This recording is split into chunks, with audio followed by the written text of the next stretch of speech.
வணக்கம். Financial accounting 1ல unit 1ல செக்ஷன் பி கொஸ்டின்ஸ் இம்பார்ட்டண்ட்டாக இருக்கிறத பார்க்கலாம். ஸோ இதில் வந்து பார்த்தீங்கன்னா ரிப்பீட்டடாக கேட்கக்கூடிய கேள்விகளில் முக்கியமான ஒரு கொஸ்டின் பார்த்தீங்கன்னா distinguish between book keeping and accounting.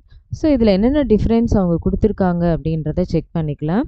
So இதில் வந்து ஃபஸ்ட்டு பார்த்தீங்கன்னா என்ன பேஸில் மீனிங் பார்த்தீங்கன்னா புக் கீப்பிங்கை பொறுத்த வரைக்கும் ரெக்கார்ட் பண்ணுறது ஃபினான்ஷியல் ட்ரான்சாக்ஷனை சிஸ்டமேட்டிக்காக அப்படின்றது தான். அக்கௌண்டிங் அப்படின்றது it is a process of summarizing, interpreting and communication the financial information.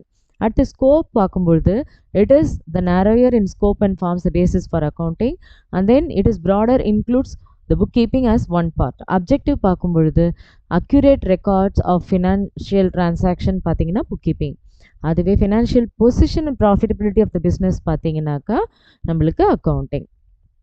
அடுத்தது நேச்சர் ஆஃப் ஒர்க் வந்து புக் கீப்பிங்கில் ரெக்கார்டிங் அண்ட் போஸ்டிங் டிரான்சாக்ஷன், அக்கௌண்டிங்கில் analysis, interpretation, preparation of financial statement எல்லாமே. ஸோ அடுத்தது நெக்ஸ்ட் டிஃப்ரென்ஸ் பார்க்கும் பொழுது ஸ்கில்ஸ் ரெக்வயர்ட். புக் கீப்பிங்க்கு என்ன ஸ்கில் ரெக்வயர்ட் அப்படின்னா நாலேஜ் ஆஃப் அக்கௌண்டிங் பிரின்சிபல்ஸ் இருக்கணும். பட் அக்கௌண்டிங்க்கு பார்த்தீங்கன்னா அனாலிட்டிக்கல் அண்ட் இன்டர்பிரட்டேட்டிவ் ஸ்கில்ஸ் இருக்கணும்.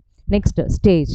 It is the first stage of the accounting process, but accounting பொறுத்த வரைக்கும் it is the next stage which begins after bookkeeping ends. Financial statement பொறுத்த வரைக்கும் bookkeeping பொறுத்த வரைக்கும் it's are not prepared in bookkeeping, but financial statements like balance sheet, P&L account இதெல்லாம் வந்து part of accounting. Decision making பொறுத்த வரைக்கும் bookkeeping does not help much in decision making, but accounting provides useful information for managerial decision making.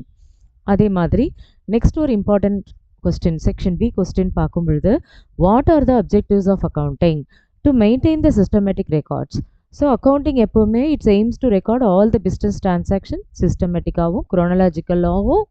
எதுக்கோசரம் அப்படின்னா omission and எரர்ஸை வந்து அந்த இடத்துல avoid பண்ணணுன்றது. Next objective பார்க்கும் பொழுது determine the profit or loss. So, by preparing the trading and profit and loss account, accounting helps to find out whether the business has earned a profit or loss அப்படின்றது தெரிஞ்சிடும். அதே மாதிரி financial பொசிஷனை தெரிஞ்சுக்கணும். அதாவது financial position அப்படின்ற போது எப்படி ப்ரிப்பேர் பண்ணோன்னா பேலன்ஸ் ஷீட் ப்ரிப்பேர் பண்ணுவாங்க. அதில் assets and liabilities and capital வச்சு அவங்க ஃபினான்ஷியல் பொசிஷனை தெரிஞ்சுப்பாங்க. Next to provide information to users. யார் அந்த அக்கௌண்டிங் அந்த ஸ்டேட்மெண்ட்டை யூஸ் பண்ண போகிறாங்களோ அவங்களுக்கு தேவையான இன்ஃபர்மேஷனை கொடுக்கறது. ஃபார் எக்ஸாம்பிள் பார்த்தீங்கன்னா ஓனருக்கு தேவைப்படும், இன்வெஸ்ட் பண்ணுறவங்களுக்கு தேவைப்படும், கிரெடிட்டார்ஸ்க்கு தேவைப்படும், மேனேஜ்மெண்ட்டுக்கு டெசிஷன் மேக்கிங்க்கு தேவைப்படும். அடுத்து மேனேஜ்மெண்ட் டெசிஷன் மேக்கிங்க்கு கண்டிப்பாக என்ன தேவைப்படும், இந்த அக்கௌண்டிங் அப்ஜெக்டிவ்ஸ் ஆஃப் அக்கௌண்டிங்கில் one of the important objective பார்த்தீங்கன்னா it helps the management for decision making process. Planning பண்ணுறதுக்கு, கண்ட்ரோல் பண்ணுறதுக்கு, அண்ட் தென் வந்து சில analysis and interpretation of accounting டேட்டாக்கும் இது சப்போர்ட் பண்ணுது. Next to ensure the legal compliance. So accounting helps to maintain the records as per the legal requirements such as taxation laws, company law and auditing standard. To control the assets and liabilities, proper accounting ensures effective and control over business assets, prevention of misuse and monitoring of liabilities.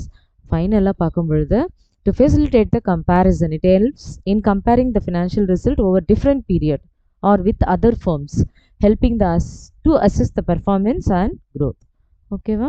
So இதில் வந்து பார்த்திங்கன்னா 2 important questions வந்து ரிப்பீட்டடாக கேட்குறாங்க. So அந்த 2 important question இதில் கொடுத்துருக்கேன்.